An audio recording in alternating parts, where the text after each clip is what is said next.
நம்முடைய பிதாவாகிய தேவனாலும் கர்த்தராகிய இயேசு கிறிஸ்துவினாலும் உங்களுக்கு கிருபையும் சமாதானம் பெருகுவதாக. நாளையும் கூட நமக்கு ஜீவனை தந்ததுமில்லாமல் தயையை பாராட்டு தேவாதி தேவன் நம்ம எல்லாரும் சேர்ந்து துதிக்கலாமா? ஆனந்தமாய் இன்பக்கான ஆனந்தமாய் இன்பக்கான தூய பிதாவின் முகம் தரிசிப்பே.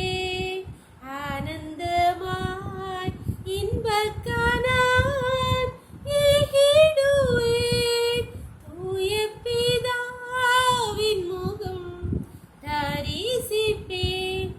நாளுக்கு நாள் அற்புதமாய் என்னை தாங்கிடும் நாதன் இயேசு என்னோடு இருப்பார். ஆனந்தமாய் சற்றே நின்றென்னை தூக்கி எடுத்து மாற்றி உள்ளம் புதிதாக்கினாரே. கல்லான என் உள்ளம் முறுக்கின கல்வாரியை கண்டு நன்றியுடன் பாடிடுவேன். ஆனந்தமாய் இன்பக்கானான் ஈகிடுவேன் தூய பிதாவின் முகம் தரிசிப்பேன். ஒரு வேத பகுதி வாசிக்கலாமா? சகரியா 3ஆம் அதிகாரம் வசனங்கள் 1 முதல் 5 வரை. அவர் பிரதான ஆசாரியனாகிய யோசுவாவை எனக்கு காண்பித்தார். அவன் கர்த்தருடைய தூதனுக்கு முன்பாக நின்றான். சாத்தான் அவனுக்கு விரோதம் செய்ய அவன் வலது பக்கத்திலே நின்றான். அப்பொழுது கர்த்தர் சாத்தானை நோக்கி, கர்த்தர் உன்னை கடிந்து கொள்வாராக. சாத்தானே, எருசலேமை தெரிந்து கொண்ட கர்த்தர் உன்னை கடிந்து கொள்வாராக. இவன் அக்கினி நின்று தப்புவிக்கப்பட்ட கொள்ளி அல்லவா என்றார்.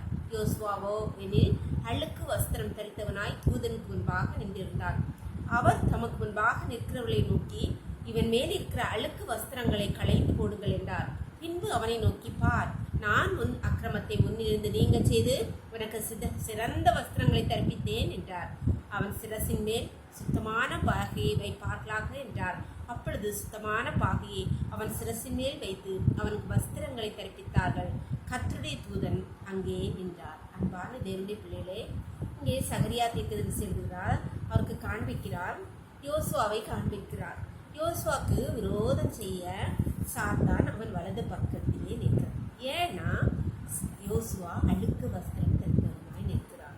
அன்பான தேவனுடைய பிள்ளைகளை, நம்முடைய வாழ்க்கையில் அழுக்கான உள்ளத்தோடு நாம் இருப்போமானால், அழுக்கான வஸ்திரம் தரித்தவர்களா, அழுக்கான சிந்தனைகளோடு, எண்ணங்களோடு, செய்கைகளோடு, கிரியைகளோடு இருப்போமானால் நமக்கு விரோதம் செய்ய சாத்தா நம் வலது பக்கத்திலே நிற்பான்.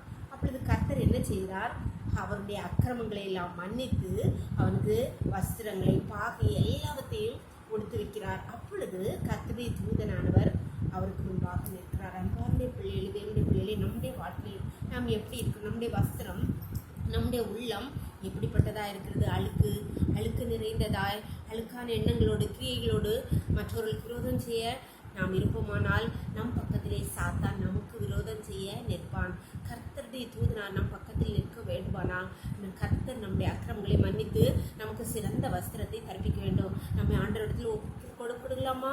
அப்பொழுது கர்த்தர் நம்மை ஆசீர்வதிப்பார், சிறந்த வஸ்திரங்களால் நம்மளை அலங்கரிப்பார். ஜெபம் பண்ணலாமா? எங்களை நேசிக்கிறேன் எங்கள் பரலோகத்தின் தகப்பனே, தர்மையான நாளுக்காக நன்றி. நன்றி ராஜா, இந்த நாளை கூட எங்களுக்கு ஈவாய் தந்தீங்களேப்பா. நன்றி தகப்பனே, நன்றி அப்பா, கொடாக்கடை நன்றி தகப்பனே. காலை முதல் இம்மட்டுமாய் உம்முடைய தயவுள்ள கரம், உம்முடைய கிருபைகளை தாங்கினபடியா நன்றி கட்டவை. இப்பொழுது மடியாளோடு இணைந்திருக்கிற ஒவ்வொரு பிள்ளைகளையும் உம்முடைய கரத்தில் தருகிறோமப்பா.